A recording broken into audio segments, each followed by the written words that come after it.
Welcome everybody, good morning and good afternoon. Welcome to the Global Lecture Hall. This is the ninth lecture of this year's series, so we just have another one before finishing. And the topic of today's lecture is essentially the industrial implications of what we are talking about here.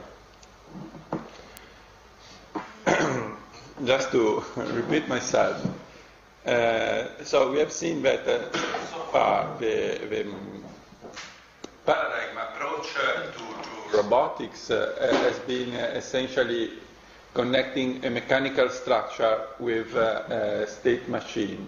This state machine in older times, like in this 16th century's automatons, was mechanical, so was gears, pullers, like in a Swiss clock. And in modern times is one or more microprocessors. This paradigm has actually significant success in our times, thanks to the Moore law, essentially. The fact that we can really process a lot of complex and lengthy algorithms, say millions of lines of codes on a CPU. So our state machines are significantly more powerful than the state machine that you can implement in a clock. Right? So, and we have seen that according to a certain, in my view, conservative estimates of SPARC, which is the public-private partnership managing the roadmap-based research in robotics and cognition in Europe. We expect, for example, that only the industrial robots field should grow in the next, from here to 2020 by 8-9% per annum. While in the service sector, we expect something like 25% per annum. So robotics is not anymore a toy, just a toy for academics. So the significant amount of research results which have been hoarded, accumulated in the first 50 years of AI and robotics actually already are showing the impact on our society. For example, and so they are also becoming an economical and societal source of issues and opportunities, solutions. So there are problems that maybe we can solve with robotics. And just to give you a number, so these are not so much big number if compared to the to the car industry, for example. No? But what we expect is that, and as I told you, might be conservative. We expect that it more or less from here to 2020, the worldwide turnover of robotics, so every kind of robotic equipment will triple. And there are some optimistic views about the market share of the European industry. As I show you again this because it will be more or less the framework of my lectures today. So what we see in the development of robotics is a set of waves. A very first wave, which is actually implemented, is actually the paradigm of the Swiss automaton of the 18th century, or the Karakuri dolls, or even much older examples now from the Greek times and before. Of course, in modern times. So this first way exploit counter-engineering, typically in the form, for those of you who know of linear control theory, so PID, kind of simple and neglected technology.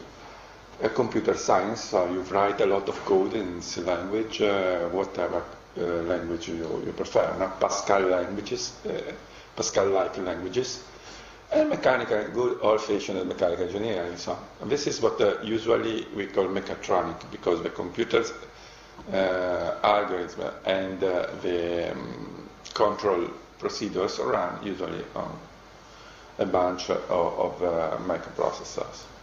And then there is a second wave that started a few years ago and is it's going on now. Maybe this kind of same approach, but integrated by a number of new technology. Some AI, some simple AI, kind of good old-fashioned AI, so some kind of symbolic processing. Probably more, since the robot usually, even when they are not in the wild, they deal with a lot of uncertainty, machine learning technologies to learn to abstract trends from the data flow, because things also not only, because Moore law to a certain extent also apply to communication and sensing and even actuating equipment. So we have a constant reduction of the cost and increase of the power of all this stuff. So sensor give you more data thanks to cameras. Video camera is potentially giving you more and more. Think from 1 megapixel to 10 megapixel, and then you have time-of-flight camera. So the amount of the time series that you can take from the world outside are actually greater and even cheaper. So this actually is what is driving the current, what we call the second wave. Internet of Things means that tomorrow this chair will have an IP address, and it will be able to tell me if someone is sitting there or not. And it's clear that, so it might be intuitive, and for those who are knowledgeable in these things, I also know where to take the algorithms from the libraries. If I know that in this room there are usually 5 people, and I don't need to do a perfect face recognition to understand who is here, because the chairs tell me that in this very moment there are actually just 3 people. And then I can easily spot that there is just one male, and so I can, at this point, if I have an Internet of Things and I have some kind of cloud connection, I can easily tell you a lot of things about the people sitting here, just browsing a database. So I don't need a machine conscious, for sure not a conscious, but not even a particular intelligent machine.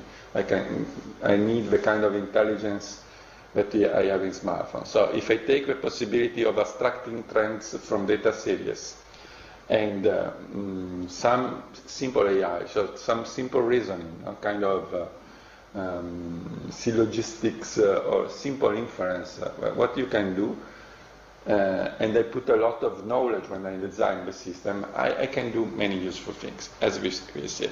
And then there is a third way that should be from now in the next 15 to 20 years, where we actually put at work morphological computation, self-organization, what I would call deep bioinspiration, not building a humanoid which has a surface resemblance to a human, but really building building on the principles, which, as we've seen in my favorite example, the cell, you may remember the video of the cell, are different. So many parallel processes, self-organization, loosely coupled massive agents. This is what we should, This is the usual caveat. So there are different ideas on where we should do. This is our idea. And then, just to say, this is a perfect introduction to the industrial application of robots, no? Because already Aristotle was aware of, you know, that Greek society was even more unequal and unfair than ours, no? Because they had a small, not so small, but a minority of a society were the free citizens, and they essentially didn't work. And then they had plenty of slaves, so people who had to work and just having back food and accommodation, so to speak, no? And no political rights. So even Athens, which was a democracy, probably one of the few real democracy in history, this democracy only applied to male citizens, while women had a role which was close to the role of slaves. So, but Aristotle, who was a fine thinker, already noticed that if every tool was able to work by itself, we would not need slaves.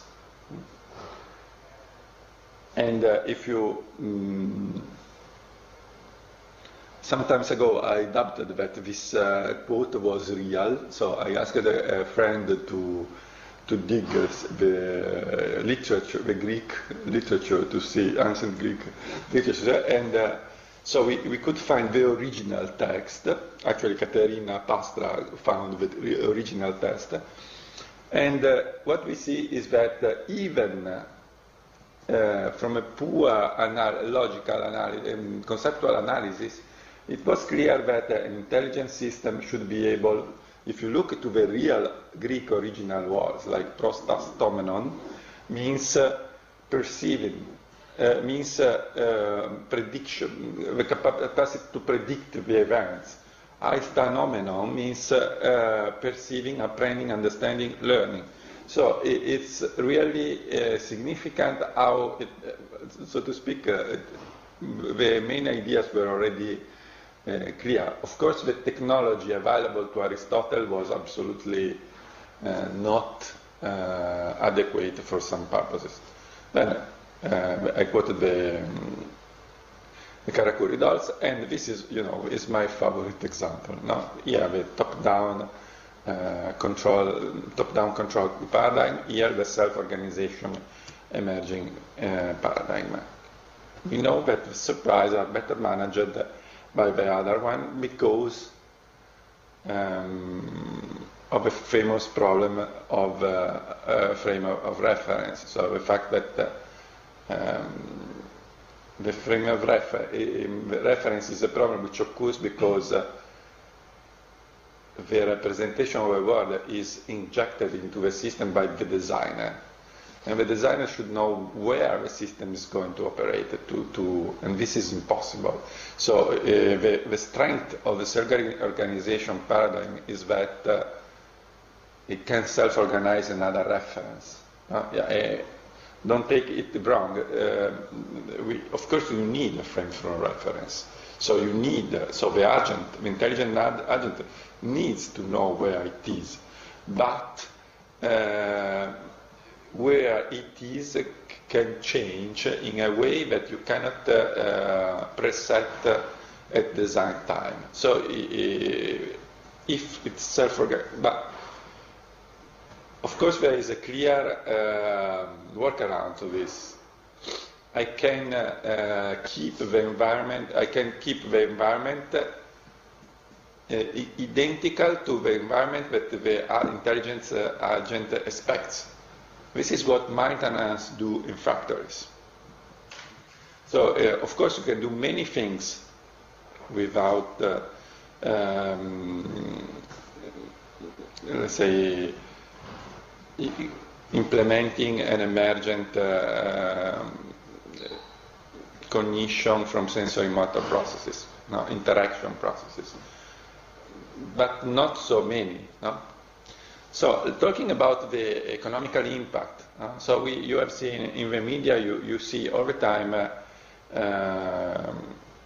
every kind of example. No? You have many, and by the way, Nicola will talk about an exoskeleton a company developing exoskeletons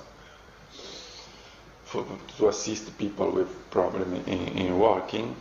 Here we have the Korean example, and there are thousands operating of English language teacher for kids. Because if you think about it, kids don't need they don't need to learn a very complex structure or many new words. So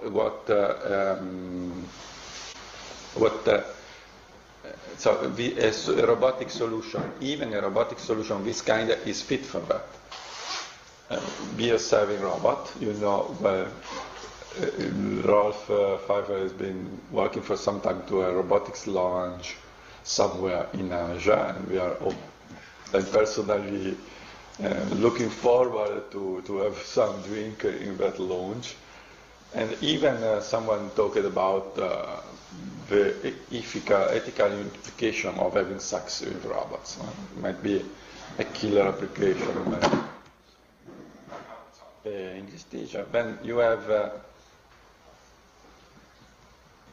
new implementation like Baxter, which is in comparison to other industrial robots that we will see in some movie later, is much more softer, it's less dangerous for people, has some limitation for certain tasks.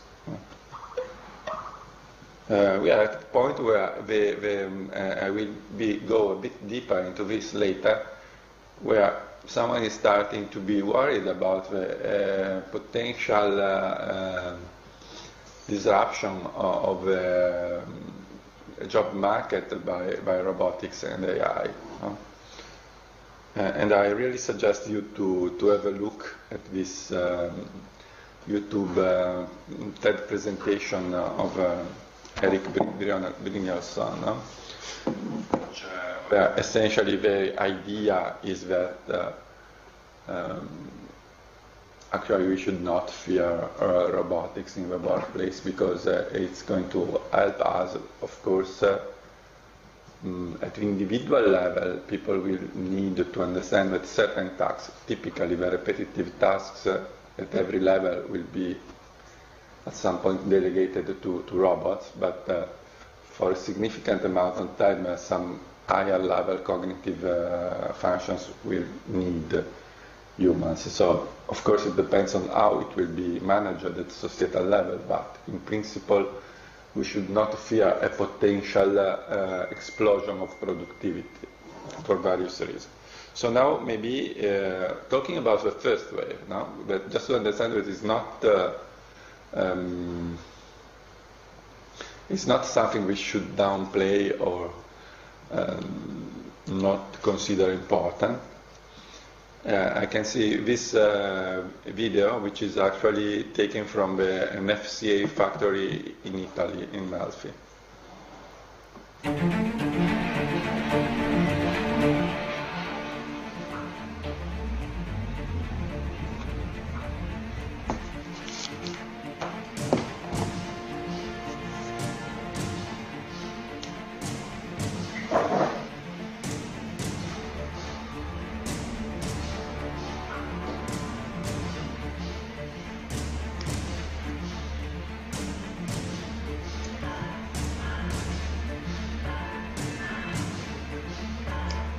Okay, while you watch this impressive movie, you on the slide, you should notice on the left the very first implementation of a robot of this kind some 50 years ago in a GM factory by animation. Actually, it was designed by Devol and Engelberger, who actually died. I think a couple of weeks ago, someone considered the father of robotics, because the very first industrial application was. Also, you should appreciate when I say that conceptually this is the same paradigm of Juanelo Toriano's lute player. No? So, okay, the paradigm is the same, but the implementation is really much more sophisticated. There have been centuries of development in the middle. You should also notice something, that there is absolutely nobody in the factory. And this is not only due to the fact that, of course, there are no people able to lift this kind of weights, but to the fact that those robots are still needed to be protected by fences. So you can allow people to go there because they risk to be crushed. And having an accident with one of these robots is very much like having a car accident, a serious car accident. But you see, this is where we are now. So you cannot even think of building a car or a washing machine without using plenty of robots. So we can... and still talking about what we call the first wave, you can see here statistics of last year on the shipments of industrial robots, and you see it is, of course, growing. So this is an old paradigm, but it is the reality of most factories, in particular factories of particularly up-to-date factories, like this Jeep Renegade factory in Med. So, and now let's have a look to another kind of robot, which, if you want, is a late implementation of a paradigm. So the other one was late in the sense that it is super sophisticated. So now with many robots, a lot of logic, a lot of code, doing very complex things, many sophisticated functions. This is a late implementation of a paradigm in another sense, and so we can show Samia Daddin's video.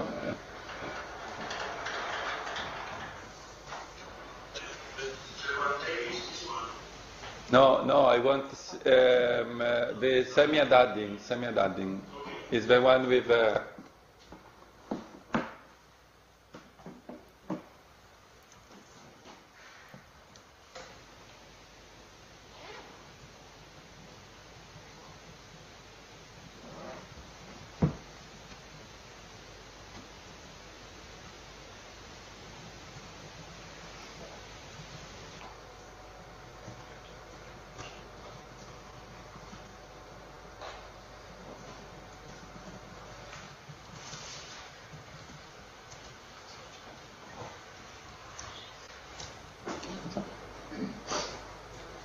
this is a famous video that Samia Daddin did when he was a PhD student at DLR in Munich. And you should notice that he actually can interact with a robot.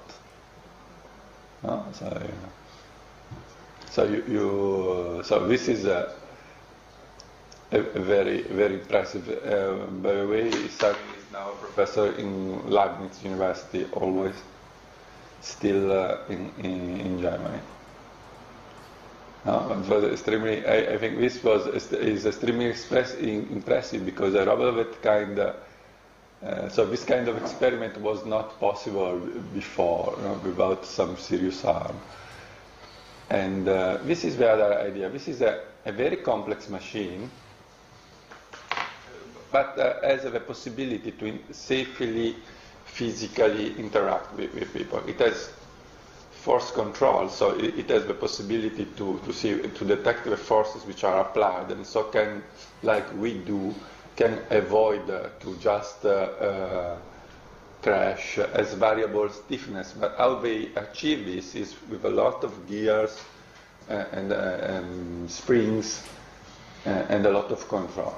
But this is, in this case, robots like this can stay into a factory. Of course, an alternative approach is to have sensors and to stop the very big robots that we have seen the previous one. But this also needs to be developed. And then let's have a look to what I call the second wave, what we call the second wave. The second wave is more or less this approach, exploiting machine learning, AI, and Internet of Things.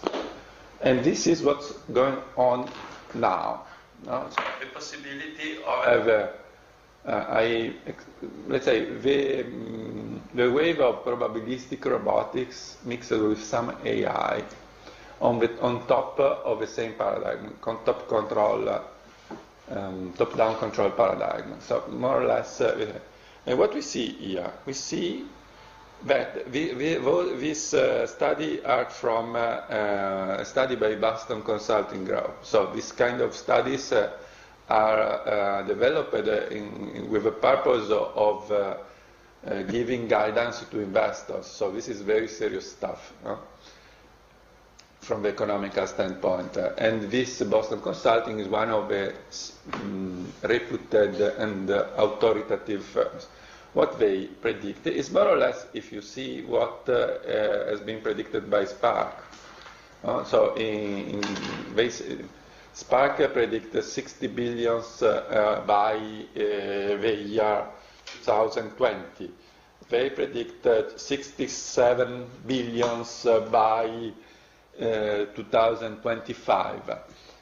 Of course, there is not. Maybe Boston Consulting is slightly less aggressive than Spark, but the degree of the order of magnitude is that.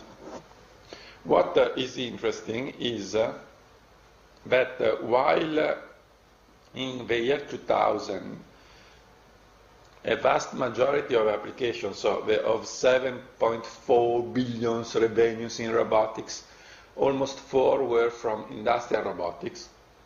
In the year 2010, and those are data, the percentage was almost 6 or 15.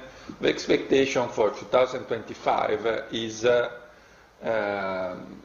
16 in the military, 24 in industrial, so almost 1/3. So from 60% to 1/3, where we expect some significant growth in the commercial, meaning professional, in the military.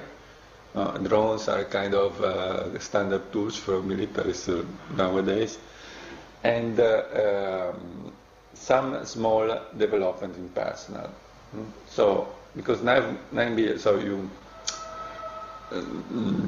it's not a big amount of money, because the turnover, a quarter turnover of a single company, okay, the biggest one, like Apple, is tens of billions of euros. So this means that while we expect a significant development in robot for explosive disposal or things like that, we still don't expect an explosion in the consumer market, because 9 billion is nothing in the consumer market. And then there is already, what's in any case is already going on, is a lot of financial activities of money flowing into this second wave robotics. So, and here there are some data that I don't want to bore you with. And now we may look at some new application. For example, the Google car.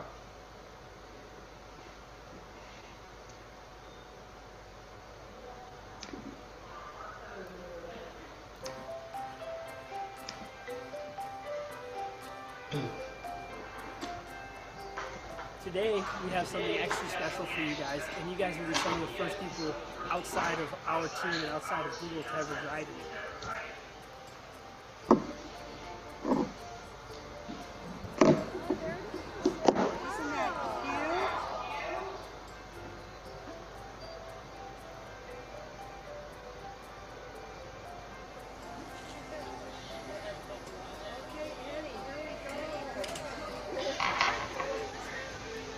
No steering wheel.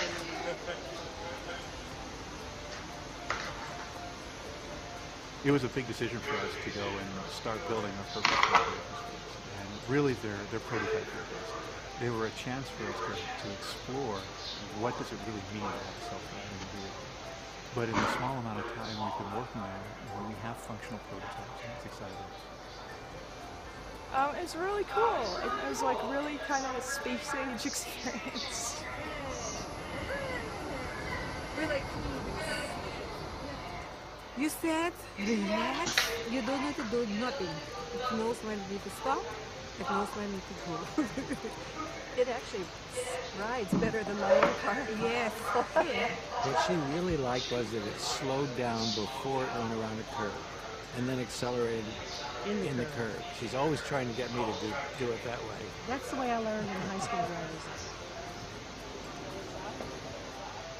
So if I had a self-driving car, I could spend more time hanging out with my kids or helping them with homework, even just tending to them, finding out how their day was and not having to wait till you get home and have dinner and all that. So it'd be good.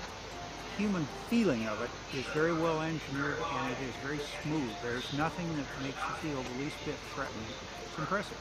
I'm totally in love with this whole concept. Our lives are made up of lots and lots of little things. And a lot of those little things for most people have to do with getting from place to place and in order to connect and do things, be with people, go places that they need to go and do things. And so there's a big part of my life that's missing. Okay, so this is a kind of application which are now possible thanks to put it under the umbrella of probabilistic robotics, where I put machine learning. In this case, there is a lot of SLAM, simultaneous localization and mapping, but also a lot of management of uncertainties. Uncertainty may require a lecture by themselves because there are many kinds of uncertainty. So you have Gaussian uncertainty, so events which follow a Gaussian distribution, and you can associate some risk that something going wrong. And then you have non-Gaussian distributions, but still distribution that you can write in a graph by a computer. And there are more very, very, very different kind of distributions. And then there is the so-called unknown, so the kind of events that don't fit to a distribution because you don't have a model for that. And life is full of unknowns, and for sure there are many, many non-Gaussian distributions in the wild. But with some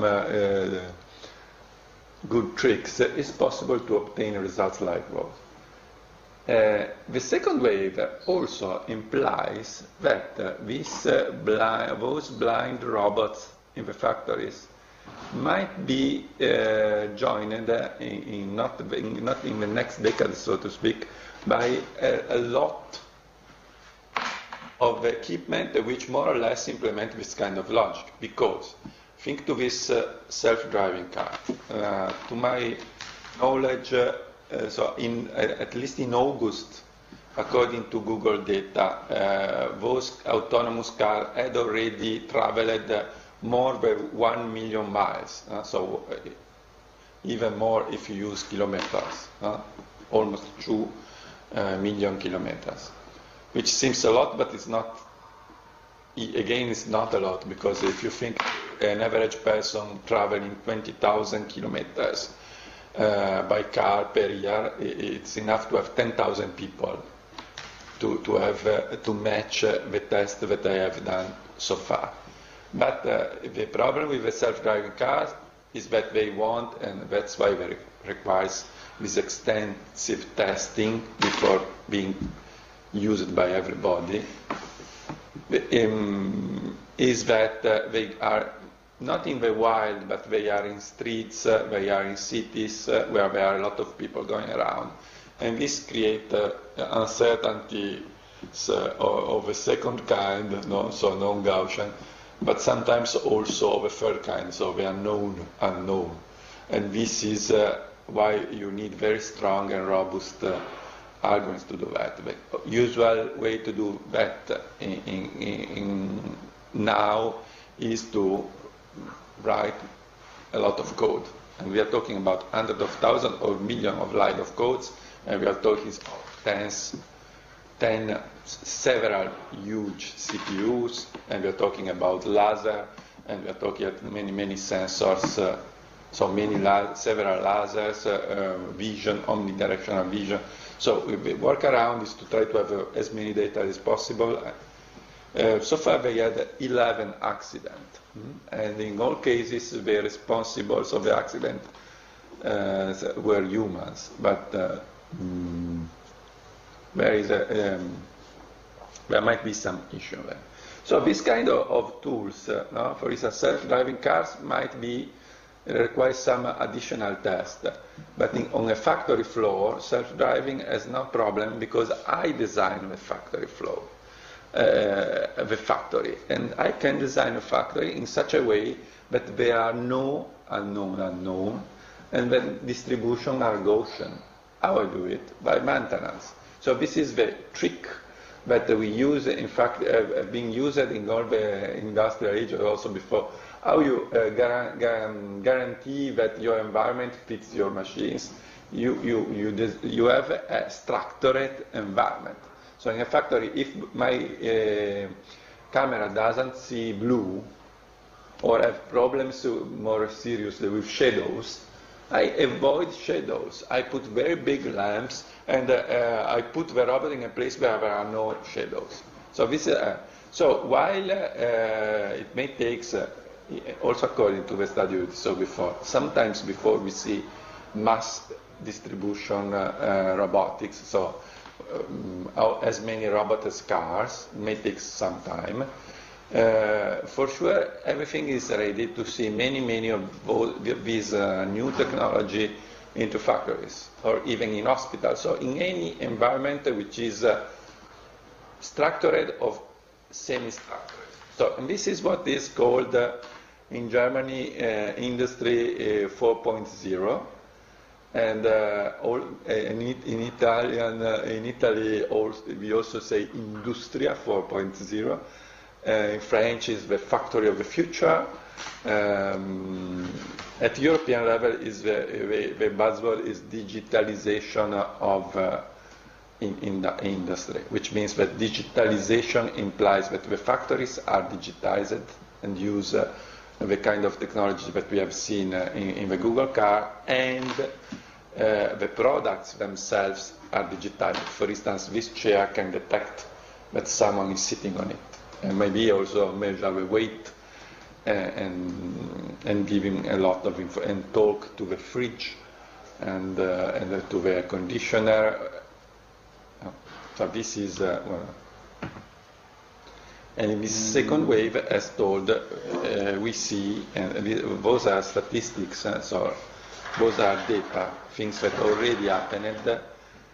We see that we start to have things in medical, for instance, for surgery, the Da Vinci robot, in logistic, on the field, but for typically in agriculture. So there are many things, because also a cornfield can be structured. So it has a definite geometry, and they can put beacons into the field, and so it's actually cornfields were structured long before industry existed, and a lot in defense. Defense, which is double. And here you have some example, mobile platform constructions. And I don't go too much. In this second wave, we have drones. Drones are more or less a kind of mature technology. We have kind of intelligence. So this Nest, and there are others from Todo, there are several. Thermostat like this is a thermostat with some learning capability. So it can learn, so you don't need to program it. You for several days, you schedule manually, and then it learns what you want and does its own schedule, and it can have some logic too. to adapt.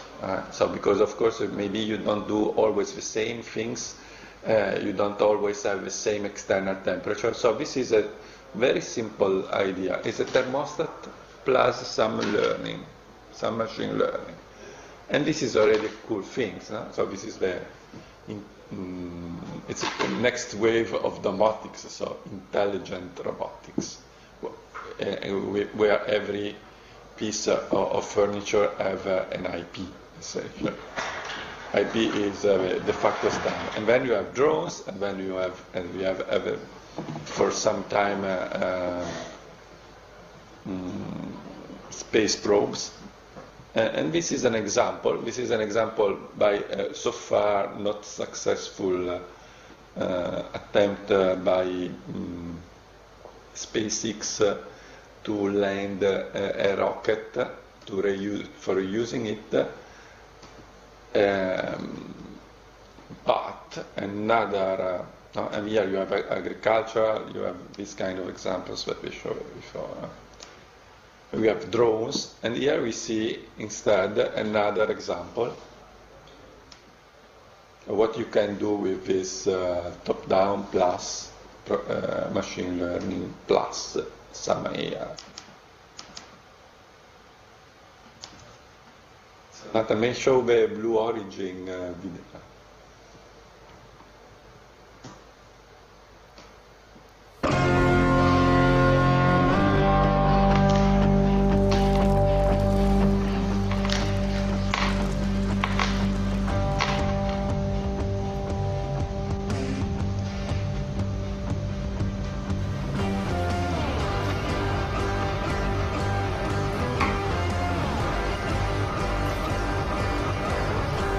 Check good. Forward fin check good.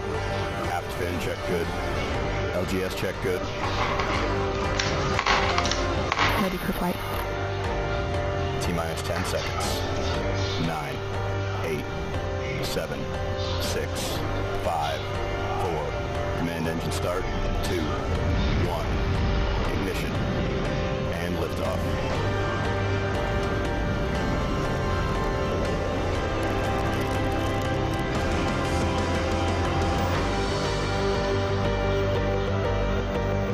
Approaching max Q.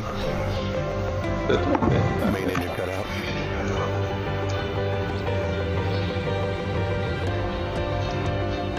CC detect separation. PM confirmed separation.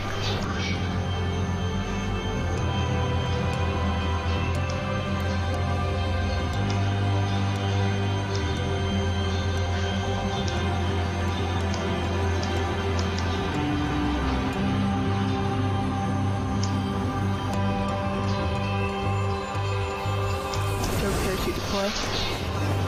Main parachute deploy. Touchdown. PM's at 20,000 feet. Drag brake deploy. Estimate 10 seconds until engine restart. 12,000 feet. This is the 5,000 feet. important Engine piece starting. of the video. We have thrust. 1,000 feet.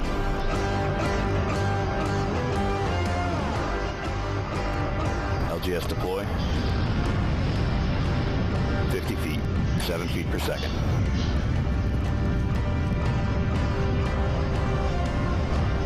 Touchdown, engine So stop. this is the very first time that the rocket is reused.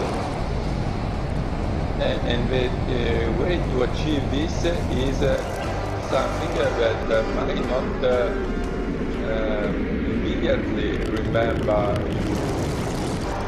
you of a robot, but essentially they have robotized the rocket. Because as you see, the legs came out at a given time, and the rest is the control of an inverted pendulum with a lot of management of the fact that they don't know exactly since where is the rocket. The problem with the rocket is that the thrust of a rocket is We made history today. given, but actually Who wants to go to space? changes all the time. So you need to adapt continuously the movement of a rocket to what actually is going down, coming out of engines, and also the winds. So it's an extremely complex control, robotics. No, this is control plus machine learning in broad sense. And this is a robot like the drone. The robot rockets can be reused, might be the lesson there. Actually, to be honest, this was a suborbital rocket, while the comparatively smaller than the SpaceX rocket, which is meant as is actually one of the rockets used to feed the International Space Station. So it was somehow easier to manage this because it's smaller, but Blue Origin was first to land a rocket. And this means that if you think about deploying satellite in the orbits, if you do it by rockets that you every time dispose, and rockets cost, say, 50 million, from the very cheap one from 50 million, but in the order of $10 million, $100 million. Every time you put your satellite in orbit and you waste $100 million. The fact that you can, the moment in which you can reuse rockets, the price, say, 100 times the price of deploying weight freight, as they use in the technical jargon, into orbit, go down by 100 times. This is and this is achieved by what essentially is robotizing the rocket. And then let's talk. So very good news. So we have have had a significant, dramatic progress, which is actually still ongoing. Okay, what will happen to us now? Okay, a recent study by a couple of researchers at Oxford Future Institute, something like an Oxford Institute for Devising the Future of Technology and the Impacts of Technology on the Society, had a lot of media attention about 1 year. There's still a lot of media attention because, according to a method that might be criticized, and there's a lot of assumptions that are assumptions. So the numbers could actually variate, could be wrong by a factor of 2 or 3 in one direction or the other. We did a kind of example. No? Look at these graphs. You have on the y-axis you have probability of computerization. On the other part of the axis you have social intelligence, creativity, perception, and manipulation. When you say that a dishwasher doesn't need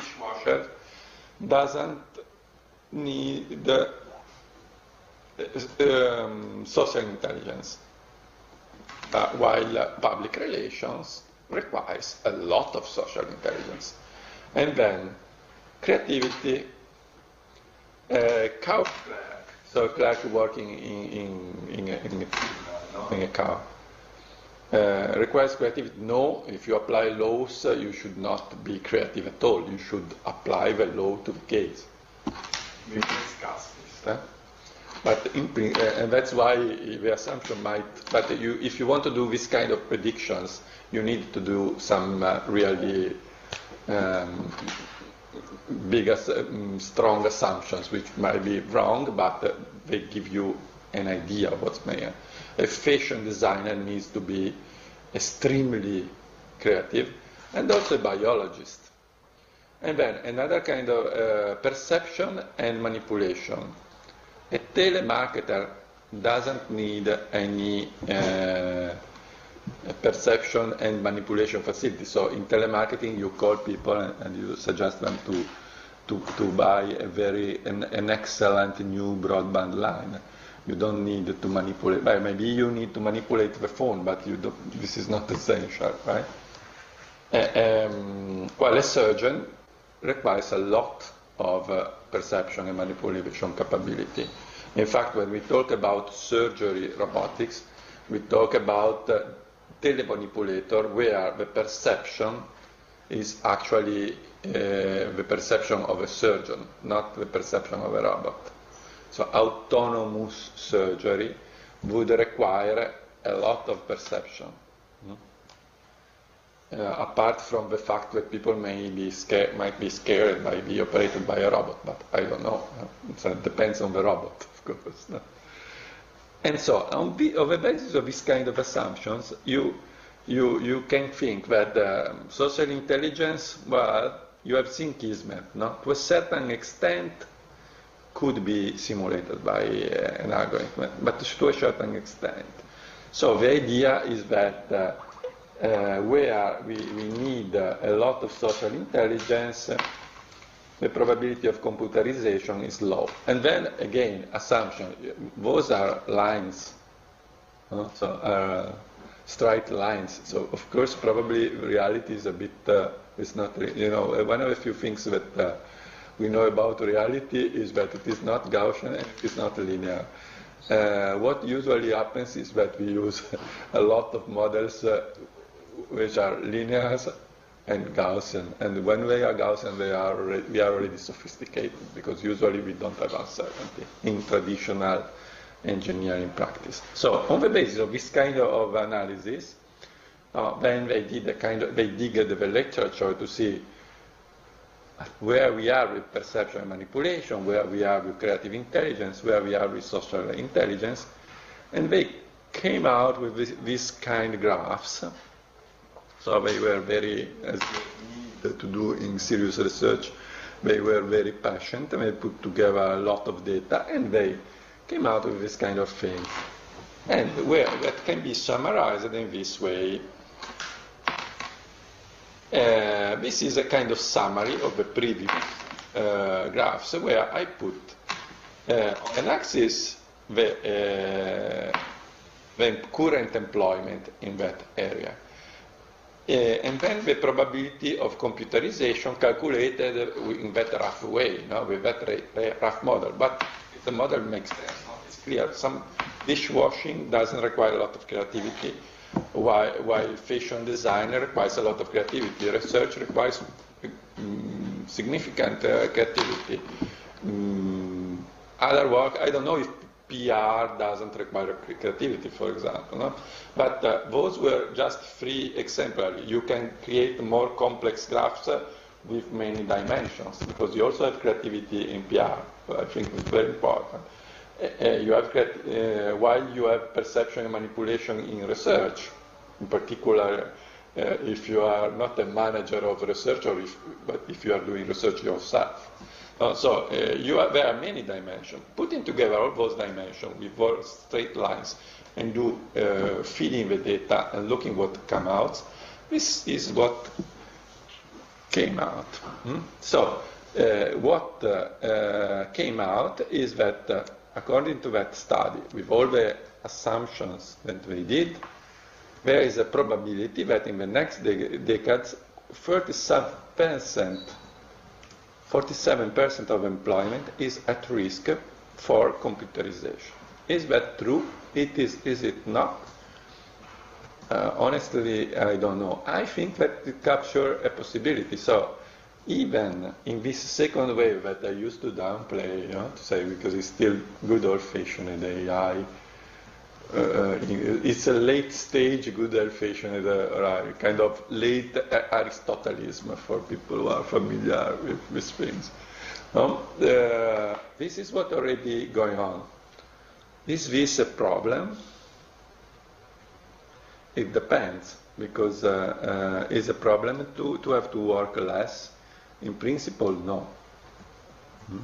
What happened in the past is that as old jobs were destroyed, new jobs were created. What might be different this time is that the process is very, very, very quick. And actually, every new job, the new jobs might be easy. The new jobs might immediately be computerized. And so it might be a kind of paradoxical situation where we should manage the fact that the workload, now think of a society as a whole. The society need that we work, we provide hours of work, the people in the society provide hours of work to do the things that we need. So if we need half hours, there are various options. One is half 50% unemployment. The other is cutting by half working hours of the people. So this is when I talk about political implications, this is a political implication. We will see what happens because new jobs might be created, for instance, in the arts or in other areas, and this might absorb the excess workforce.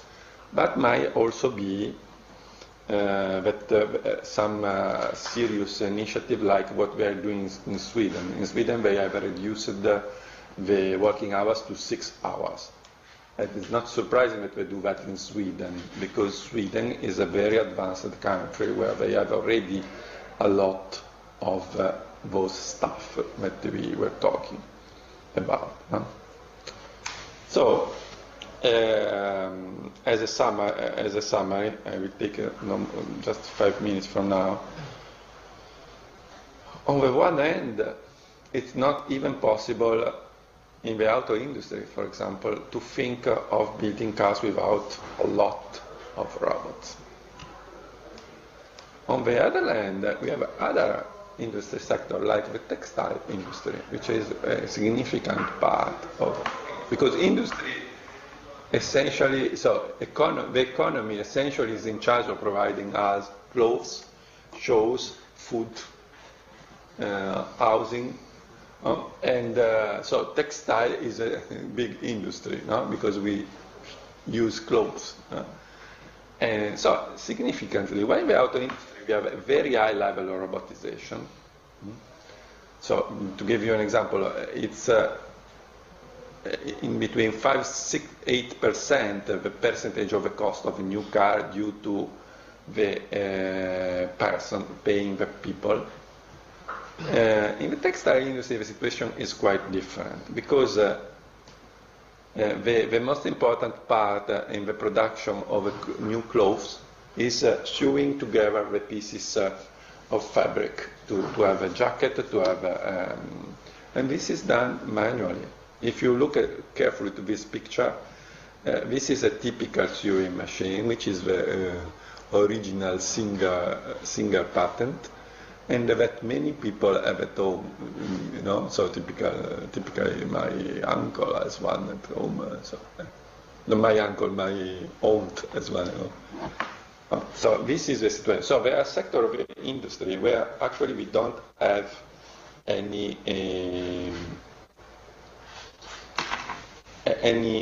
not possibility. We still don't have robots, and typically they are women in poor countries where wages are low, because the only way to have a low cost of production for clothes is to use people who don't want a lot of money, essentially. No? So this is all the story, part of the story of moving some industry, typically textile, shoes industry, but also assembly of smartphones to areas of where people is still not so well paid.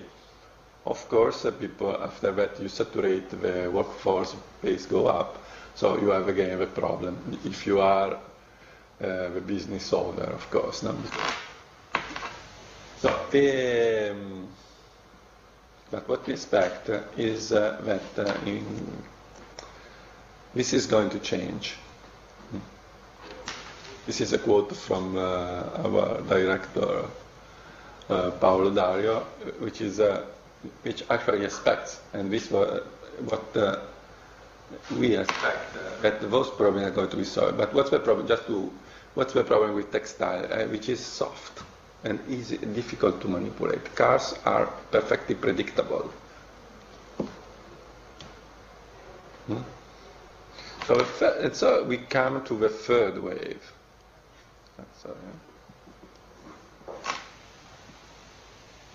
So the first wave is that should be fed by the ideas that we are presenting and discussing in this series of lecture. So the idea is that by using exploiting morphological computation, complexity, and new materials which are coming to the market, we may have more complexity with so we can manage a bigger complexity. Now we have, with this paradigm, the current paradigm, if you want to add functions, you remember the example of Asimov falling a few years ago from the stairs. It doesn't fall anymore. Why? Because they added some many lines of codes. So if you want, in this top-down current paradigm, have more complex functions and dealing with more unpredictable environment, there is a solution. There is always a solution. Case by case, you add, as you discover a problem, you add code, and you add functions, and you add a piece of equipment. And what happens? That you have more and more complexity, more and more energy consumption, more computation, higher costs. So robots are expensive. Those kind of robots are very expensive. And you have less robustness, less dependability, so it's much more difficult to understand if a robot will fail, and less safety also. What we are aiming is to use the concept of morphological computation, self-organization, complexity, I didn't introduce this, so, to have a situation where I improve the functionalities, I improve the robustness, but by reducing the level of control. The example of Cornell Walker is, in general, of MIT passive walker are typical. So they work much better than a typical fully operated humanoid robot, but they have almost no control. So the challenge for research is to build on that approach robots which have many functionalities. This requires to develop new models. We have seen something, and is a research challenge for the next decade. Essentially, what we are looking for is a deep bio-inspired approach, a bionic approach. What we want is to really reverse, to understand the principle of a natural system like this dog, and use them as to drive the design of a new robot. What we have been discussing. And this should lead to the massive distribution of robots in the society. And then and achieve this, which seems kind of holy grail, but is something that, of course, what I always say, what we are discussing in this series of lectures is a series of mature concepts and a mature paradigm, but it's also a challenge for researchers. So it's a paradigm that needs to be put at work. Now let's see what might be the final end of this, showing the David movie. What is it about robots that makes them so robotic? This is a teaser video prepared for the launch of Prometheus. It has long been our goal to create artificial intelligence, almost indistinguishable from mankind itself. Hello, I'm David. What can you do, David? I can do almost anything that could possibly be asked of me. I can assist your employees. I can make your organization more efficient. I can carry out directives that my human counterparts might find distressing, or unethical. I can blend in with your workforce effortlessly. David, what do you think about? I think about anything. Children playing. Angels. The universe. Robot.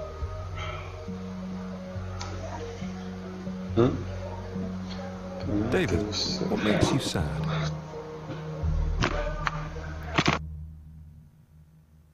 War. Poverty. Cruelty. Unnecessary violence. I understand human emotions, although I do not feel them myself.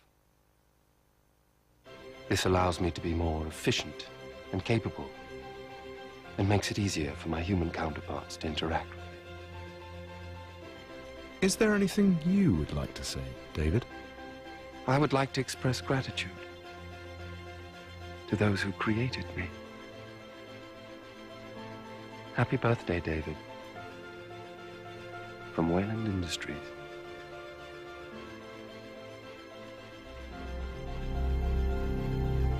Eighth generation Wayland type.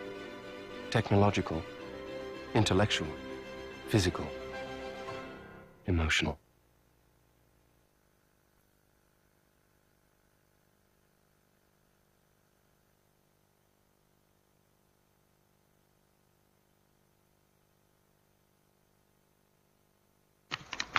This is a science fiction video, right? The interest here is that this might be a kind of endpoint of robotics development, because this, but what I'd like to underline is this. How similar is this video to the Google video and the Blue Origin as a way to frame it, right? So it's interesting, because sometimes we know that. Now you understand to what extent people preparing big budget movies like Prometheus in this case, or in another case, how much they study, their research, because this is extremely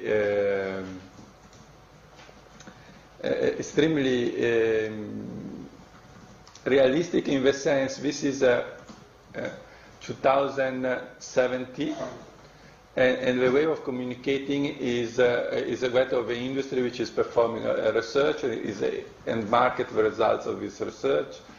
If you look at the video from Google or the video from Blue Origin, again you have, in the case of Google, a company which is investing a lot in self-driving cars and is time by time creating the environment, to create confidence in the fact. So you see the elder people that can visit their relatives when they cannot anymore drive. You see the children going to school by car without. In the case of Blue Origin, you see that in the future you may be able to go in space at a reasonable cost as a tourist. So these are, in this case, I don't know how realistic or how much we should desire a system like David, but I would say by year 2070, I don't know. So I have doubts about the fact that you really need a humanoid robot of that kind. But okay, this is actually a context where you imagine that all the problems that we have now have been solved.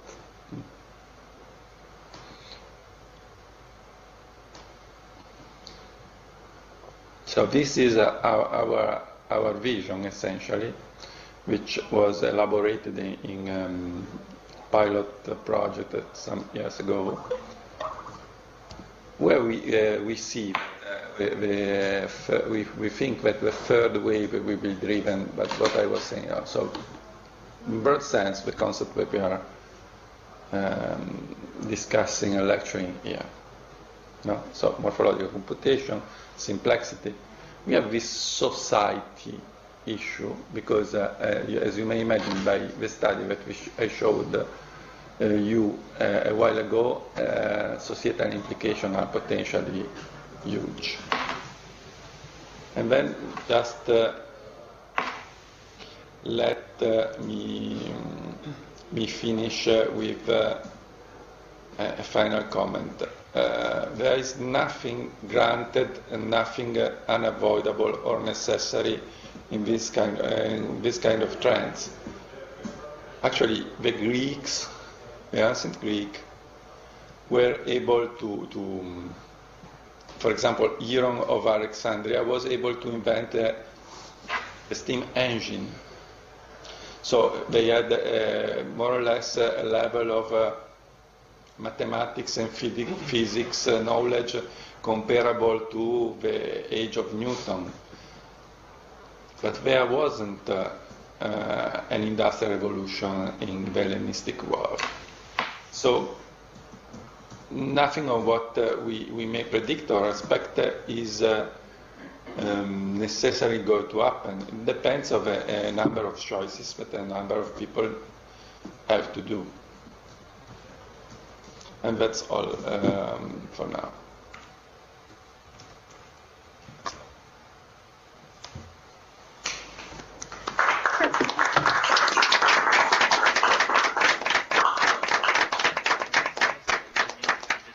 We are now ready to listen and participate in the student presentation from the University of Plymouth about the Gummy Arm project, which is the formable, much less complex, sophisticated, and expensive example of a soft robot arm than the one that we saw in the video before, but still less mature from a technological standpoint. So, Plymouth, the floor is yours. All right, thank you. Well, guys. Okay, so good morning, good afternoon, good evening. My name is Louis King, and I'm here with my colleagues Beatriz Lopez Rodriguez and Marc-Antoine Creux to present on the Gummy Arm project. Body of work conducted by Martin Stolen, Fabio Bonsignorio, and Angelo Canglossi. If you go to the next slide. So we're about to play a video, but before we play it, I just wanted to kind of ask you a question, or ask you to think about this question as you watch it. So what is different about this robot, and particularly what is different about how it performs its task from other robots, and how does it adapt to its task? So Nathan, yeah, if you could play that first video, that'd be great, thank you.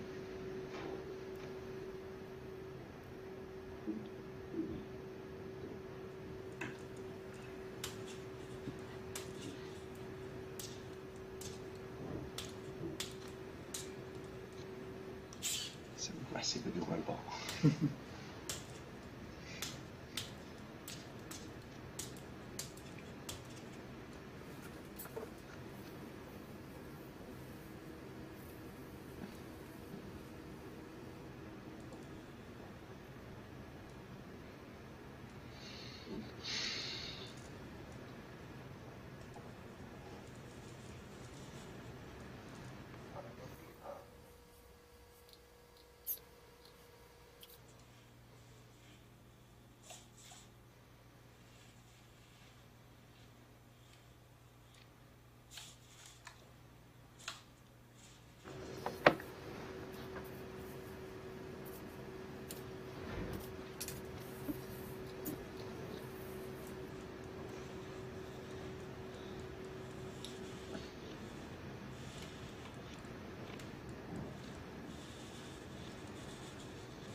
So that's something to think about. Now I'm just going to give an overview about the project. It's an open source approach, so all of the software and 3D printable parts are in GitHub, in that address that you can see down there.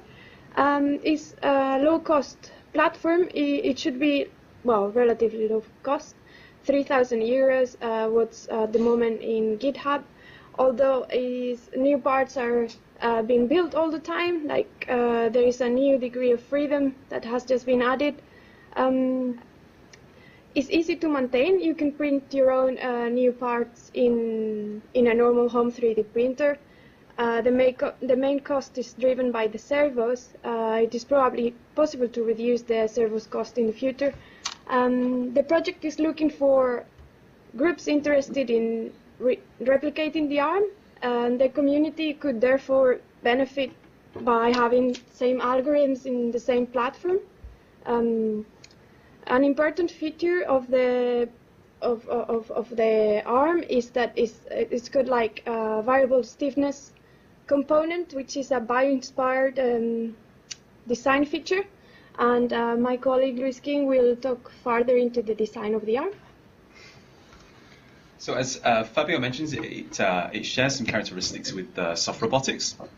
But if we were to characterize soft robotic limbs as having no possible point of zero compliance, so no point where they can fully resist an opposing force, and hard robotic limbs as only exhibiting implied or active compliance, then the gummy arm actually sits somewhere between the two. So as the materials are largely responsible for its joint compliance, the variable stiffness actuators, there's actually a greatly reduced processing overhead because there's no requirement for software to perform those kinds of actions. Let's go to the next slide, please. So its dynamism revolves largely around the nonlinear relationship between the co-contraction of those tendons themselves and the force exerted by each tendon at each joint.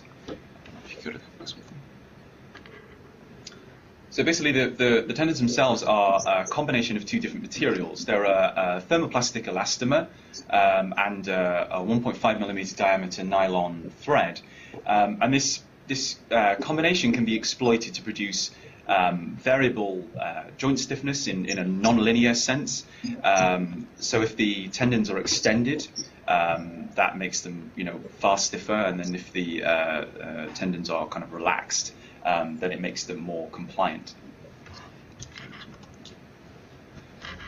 So in the more kind of technical side of things, this graph shows the effect of the percentage of maximum co-contraction, so the maximum kind of extension, on a 60-degree joint rotation. So this is exploring the effect of extending those tendons on a 60-degree rotation. This can actually be adjusted mid-rotation to provide more compliance to certain movements. So in, say, like a human-robot interaction task, you could have your robot become more compliant to avoid injury to the human, or you could gradually increase the stiffness towards the end of the movement to kind of dynamically eliminate overshoot. If you look closely at the blue line, which is the 0% co-contraction, you can see there's quite a large amount of overshoot. So it very much changes the dynamic of the movement. And this kind of largely mimics biological muscle control, but without the unnecessary complexity of having an active compliance system. Thank you. So that's just a model of one joint, or that's just looking at one joint. But when we look at several joints, like the ones involved in this movement here to open a drawer, a combination of different joint stiffnesses actually greatly aids in this movement. So I believe in this movement, I think it was one of the tendons in the elbow joint was stiffened up, but the other one was relaxed quite heavily, and it actually aids in the stability of this movement. It also allows for some flexibility in environments of uncertainty or interaction with the real world. So it allows your system to be more stable despite kind of unknown variables. And it also eliminates the need for extreme precision in these movements, which again reduces the kind of the processing overhead. So I'll pass over to my colleague, Marc-Antoine. Okay, so all these interesting soft characteristics are really interesting. It's clearly designed for a research approach. So the good idea is to put it into a koan, the soft coach. Different aspects have to be different questions were asked. So is this project is really interesting soft? Our soft coach could be more efficiency or less efficiency about the speed of the catch of an object. Do we need to use different sensors? So Nathan, can you please show the second video?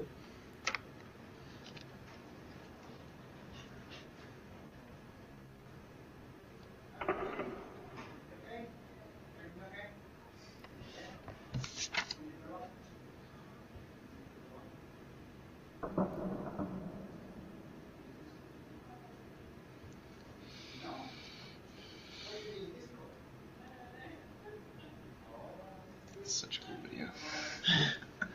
Okay, so as you can see on the video, the gummy arm is able to catch an object.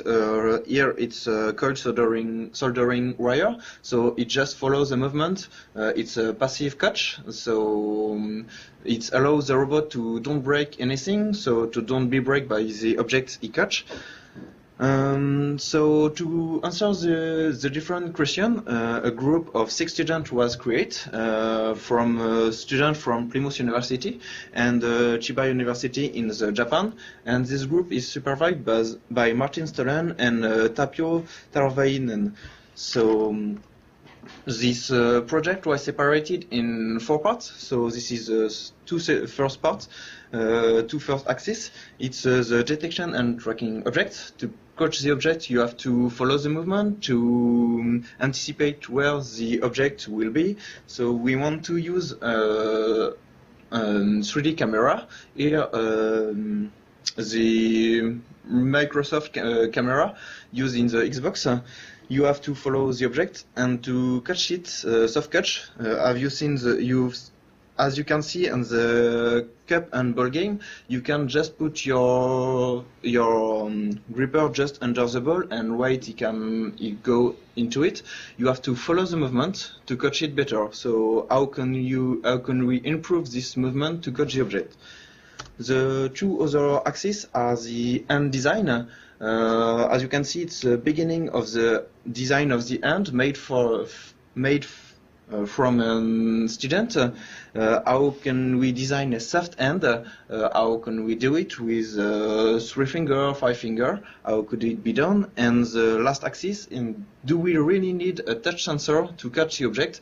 Is the soft catch enough, or have we to improve it? So you will see more details in the current presentation, so be patient. And it's how the project will be enhanced. So thank you for watching this presentation, and see you later to present it at the Koan presentation. Okay. Thank you. We actually look forward to see your Koan presentation. Any question or comments?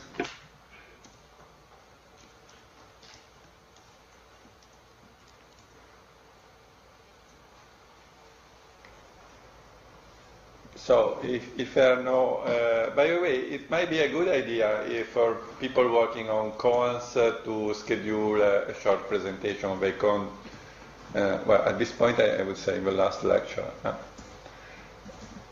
And then, of course, you will have the opportunity to present your work when it will be finished in the Koan presentations in January. So, cool. This is, I think, a typical second wave robotics problem. So, thank you for staying with us until now, because we are a little late, but and see you next week for the last lecture of this year. Thank you everybody for attending, and thanks to our speaker. Bye. See you. Bye bye. Bye bye.